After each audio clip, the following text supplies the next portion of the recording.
Bom, pessoal, começando aqui nossa semana, do dia 6 ao dia 10 de outubro, nossa reunião semanal de alocação, cenários e notícias, começando, como sempre, com cenários e notícias do ambiente doméstico. Bom, acho que o destaque da semana passada se concentrou na aprovação do projeto de lei, né, sobre as mudanças em relação às regras de isenção do imposto de renda. Isso provavelmente foi aprovado na Câmara, né, com por unanimidade e muito provavelmente vai ser votado hoje no Senado. Acho que essa é uma vitória bem considerável do governo, né? A principal aposta para esse ano de 2025 e também a principal aposta eleitoral aí para conseguir conquistar a classe média. A agenda econômica dessa semana é uma agenda fraca, tanto aqui quanto no internacional, mas a gente tem alguns dados importantes. Hoje sai a balança comercial de setembro, amanhã sai o GPDI, e tanto produção quanto vendas de veículos. Na quarta-feira sai confiança do consumidor pela Reuters, quinta-feira sai o IPCA fechado, né, a gente já teve o IPCA 15, e sexta-feira sai o imposto ao produtor, né, o PPI. Aí trouxe aqui algumas notícias, né, primeiro falando, como a gente ficou 2 semanas sem reunião, primeiro falando também da PEC da blindagem, que era um assunto que estava muito em voga.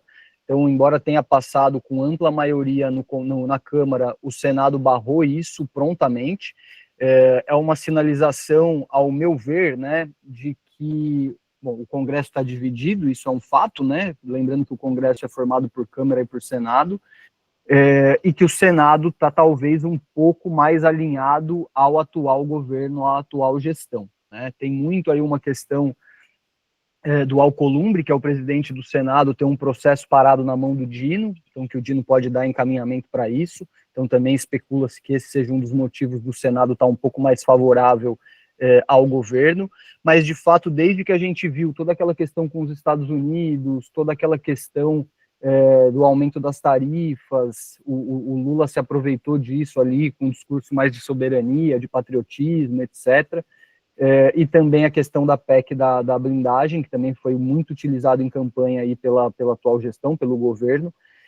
De fato, a gente não tem um candidato da direita ainda com força, se fala muito de sair Caiado, Ratinho, Tarcísio e o Leite, lá no Rio Grande do Sul, e ao mesmo tempo a esquerda tem um nome, que é o Lula, que está crescendo em popularidade, então também é normal entender que o Congresso começa a ficar meio balançado em já declaradamente acabar com o apoio ao governo, né? Então trouxe aí só essa notícia para falar sobre isso, né? Veja quem são os 26 senadores que votaram para derrubar a PEC da blindagem.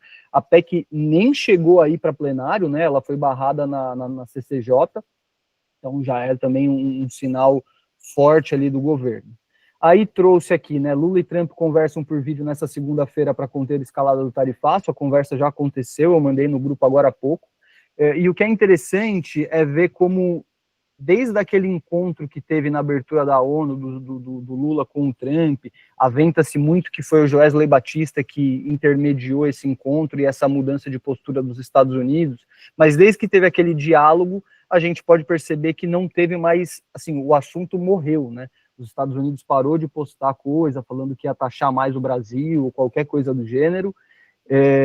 O Marco Rubio tinha, assim que o Bolsonaro foi condenado, tinha falado que em breve sairia um anúncio novo de algum pacote, de algumas medidas, e isso também caiu no esquecimento.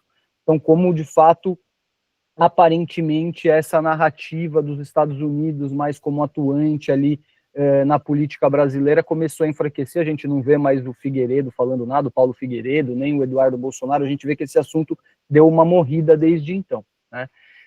Aí trouxe aí, falando sobre a parte da anistia, né? Não sei se vocês lembram, a gente conversou também em uma das reuniões e a gente falou, pô, os caras vão passar a PEC da blindagem em troca da isenção da tarifa de luz, né? A luz para todos, que de fato passou ali na Câmara, mas não passou no Congresso, e que a PEC da anistia ia ficar em troca da isenção do imposto de renda, né? Então, agora já foi aprovado na Câmara a isenção de imposto de renda, e agora o Paulinho da Força, que é o relator aí da PEC da blindagem, da PL da anistia, também vai se posicionar essa semana defendendo uma diminuição das penas. Então, bem nítido ali a troca entre direita, esquerda, o centrão beneficiando as duas pontas. Aí trouxe a isenção do imposto de renda, né, para quem ganha até 5 mil, vai ser votado no Senado, provavelmente hoje ou essa semana. O projeto vai até, né, é uma isenção que é totalmente isenta para quem ganha até 5 mil e uma diminuição gradual até quem ganha R$ 7.350 mensais. Em troca, para compensar essa perda de arrecadação, quem ganha de 50 a 100 mil reais vai começar a ter uma tributação que vai iniciar em 2,5% e vai também subindo gradativamente até 10%, equivalendo à tributação média de empregos como professor, policial, com quem ganha esses salários mais altos. Acho que não vale muito a pena a gente destrinchar muito isso, porque isso ainda tem que passar no Senado e às vezes muda uma coisinha ou outra. Então, a partir do momento que tiver de fato efetiva a aprovação, a gente destrincha um pouco mais para não passar informação que pode ser mudada depois. E aí trouxe também a questão, que é um assunto que também está muito em voga, das intoxicações por metanol, que está levando a óbito, cegueira de diversas pessoas, e a gente também consegue perceber claramente um conflito entre o governo do estado de São Paulo e a União, né? Então, prontamente ali, a União ofereceu o apoio da Polícia Federal nas investigações, falou que, né, partiu do governo federal a associação de que muito provavelmente esse metanol foi metanol comprado pelo PCC para batizar álcool e que a partir do momento que a operação da Carbono Oculto estourou tudo, esse metanol ficou sem fim e eles destinaram para outro lugar. O Tarcísio nega isso, fala que não existe nenhum indício de que isso acontece, tentando talvez enfraquecer essa argumentação de que é o PCC envolvido, dizendo que são destilarias clandestinas e etc. Mas, de fato, independente de quem seja, se são destilarias clandestinas ou o PCC, é nítido que a gente tem um problema de fiscalização muito forte no país, né? Então, vamos ver como é que vai correr isso. O Lewandowski, o ministro da Justiça, ele pode ali de ofício colocar a PF, abrir um inquérito para a Polícia Federal participar dessa investigação.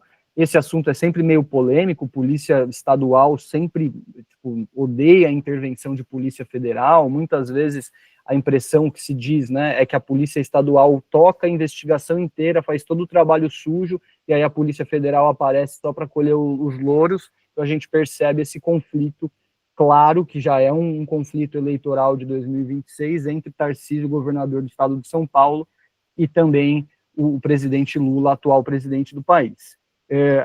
Finalizando esse ponto, uma coisa que tem começado a surgir é do Geraldo Alckmin sair candidato a governador do estado de São Paulo, para botar também uma pressão ali no Tarcísio.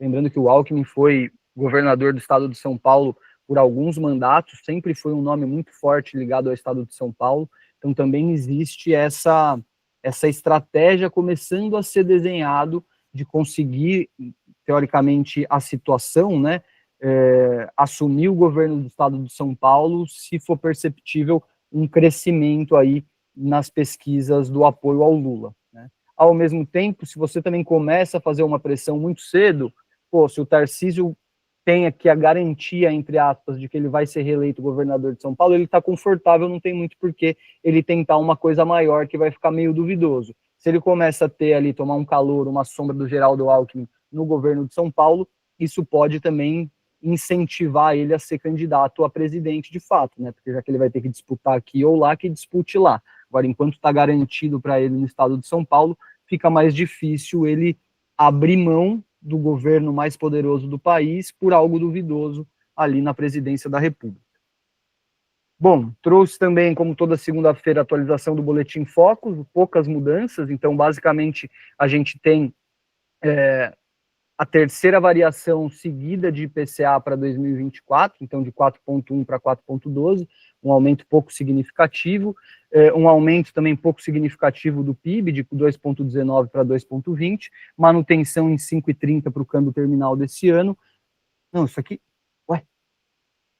Bom, tá errado isso aqui, né? Não sei porque que eu peguei o 2024, mas falando em 2025. Então, um aumento aqui do IPCA de 3,96 para 3,98, de 1,90, uma queda de 1,94 para 1,92 do PIB, uma alta de 5,25 para 5,30 do câmbio. Isso aqui está errado também. Enfim, vou pular isso aqui, que eu confesso que eu não olhei atentamente, só puxei o boletim Focus do dia. Bom, internacional, acho que o destaque da semana passada se concentrou no shutdown do governo americano. O Congresso não aprovou aí o orçamento fiscal do ano de 2026 e tem tido aí algumas represálias do governo Trump em cima de estados mais democratas.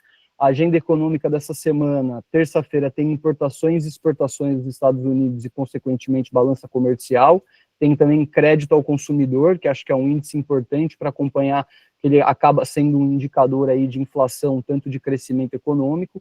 Quinta-feira, como toda quinta-feira, tem pedidos iniciais e contínuos por seguro-desemprego e também vendas no atacado. Sexta-feira sai o salário médio por hora, sai payroll, que era para ter saído na sexta passada, mas não saiu justamente por causa do shutdown. Tem expectativa de inflação e confiança do consumidor pelo Fed de Michigan e balanço orçamentário federal. E na zona do euro, na segunda-feira, a gente tem PMI da construção e vendas de varejo.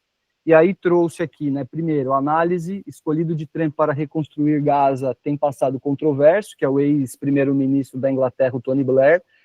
Voltando ao assunto daquela aproximação do Brasil, né, do Brasil com os Estados Unidos, o Itamaraty fez uma nota elogiando esse projeto dos Estados Unidos, embora não seja um projeto muito bem visto e muito aceito, mas também é uma sinalização clara de, já que existiu panos quentes nessa discussão, é interessante para o Itamaraty e para a imagem, para a relação diplomática entre Brasil e Estados Unidos, um aceno do Brasil fazendo um apoio, né, lembrando que o presidente Lula sempre foi o presidente mais crítico a tudo que está acontecendo em Gaza, foi o primeiro presidente a falar de fato que ali é um genocídio, que Israel está dizimando uma população e etc. Então foi um aceno positivo a essa medida dos Estados Unidos, que tanto Trump quanto Netanyahu já costuram há bastante tempo. Aí trouxe que num discurso da ONU, Pequim, né, a China falou um pouco sobre crescer e ocupar esse espaço nessa agenda internacional que os Estados Unidos têm se retirando, né, como agendas de clima, agendas da ONU, agendas da OMC, da OMS. Então a gente vê claramente também esse aumento diplomático da China, tanto nas parcerias comerciais como um posicionamento de fato geopolítico. E aí trouxe paralisação nos Estados Unidos, deixa o governo aí pelo 6º dia consecutivo com o orçamento não aprovado e com ameaça de demissões. O Trump já cortou ali remessas federais, iniciando por estados em que a população é democrata e crítica ao governo Trump. Bom, falando ainda em Estados Unidos, né, de algo que a gente já fala há bastante tempo, que é esse aumento do totalitarismo e do autoritarismo por parte do presidente dos Estados Unidos. Então, na semana retrasada, o Trump fez uma convocação geral, a maior desde o pós-guerra, com 800 generais das 3 forças, né, com marinha, inteligência, na verdade são 5 forças, marinha, inteligência, exército, aeronáutica e tem mais uma, engenharia, eu acho que com um discurso muito mais de alinhamento ideológico político do que qualquer outra coisa. Meio que declarou uma guerra aí contra esse discurso woke que a gente vê nos Estados Unidos. Teve uma questão de demissão de militares transgêneros e etc. Ao mesmo tempo, o Trump publica um vídeo feito com inteligência artificial ali dentro do Congresso, né, dentro do parlamento, com parlamentares democratas com um boné escrito Trump 2028, sendo que a própria Constituição norte-americana proíbe uma terceira candidatura de presidente, independente de ser seguido ou não, né? Aqui no Brasil você só pode ter 2 eleições consecutivas, mas como a gente viu com o Lula agora, foi presidente 2 vezes e agora voltou e pode ser reeleito, os Estados Unidos proíbe. Então, também é uma sinalização estranha, talvez o Trump tente mudar a Constituição para conseguir ser eleito de novo, ser candidato de novo. A gente vê vários sinais disso acontecendo, né, como isso, que o próprio presidente não foi um seguidor, um adorador, um entusiasta do governo Trump, foi o próprio presidente que veiculou esse vídeo. Aí trouxe aí, né, Brasil minimiza novas ameaças de Trump sobre operações sobre a América Latina, falando que eles só estão fazendo isso para mudar um pouco o foco do que está acontecendo internamente. Então, mais uma sinalização de uma aproximação diplomática entre os dois países, né? Muito provavelmente o Brasil seria muito crítico se o Trump não tivesse feito aquela sinalização na abertura da ONU. E aí Trump autoriza envio de tropas para Chicago e Califórnia, mostrando muito aquela questão que a gente já vem falando também, de muita repercussão interna do Trump mandando Guarda Nacional e tropas federais para potências, né, para estados potências nos Estados Unidos, em que os democratas são governadores, mostrando de fato essa imposição, tanto militar quanto na internet, de uma pauta e de uma postura mesmo, né, uma presença cada vez maior dos Estados Unidos, da federação em estados. Bom, trouxe aqui para vocês uma última coisa, eu estava vendo esse artigo na Reuters e achei muito interessante. Esse ano a Alemanha disse que ia meio que parar com as suas políticas, que ia mudar suas políticas econômicas, que ia liberar crédito, que teria uma mudança grande na sua política fiscal, prometeu um investimento de 3,5% do PIB em indústria bélica, né, em armamento, em militarização e também em infraestrutura, e aí trouxe aqui esses 3 pontos, muito para mostrar tanto essa dinâmica, né, que a gente está acompanhando agora na Alemanha, mas também para a gente reforçar aquela visão que a gente fala muito sobre o mercado como um todo. Então aqui, o que eles falam de sugar rush é quando você, tipo, é excesso de liquidez, né? Pelo menos não sei se isso é um padrão do mercado, mas nesse artigo eles falavam sobre isso, que o açúcar ele é tipo a liquidez no mercado financeiro, é um carboidrato, uma energia rápida que faz uma fagulha, você tem um pico ali de energia, mas que ela tende a cair e não ser algo produtivo, né? Então que depois de uma política de sugar rush, você tem que ter uma política de, eles usam ali uma metáfora de uma alimentação mais forte em proteína para manter esse crescimento que você ganhou com um pico ali energético.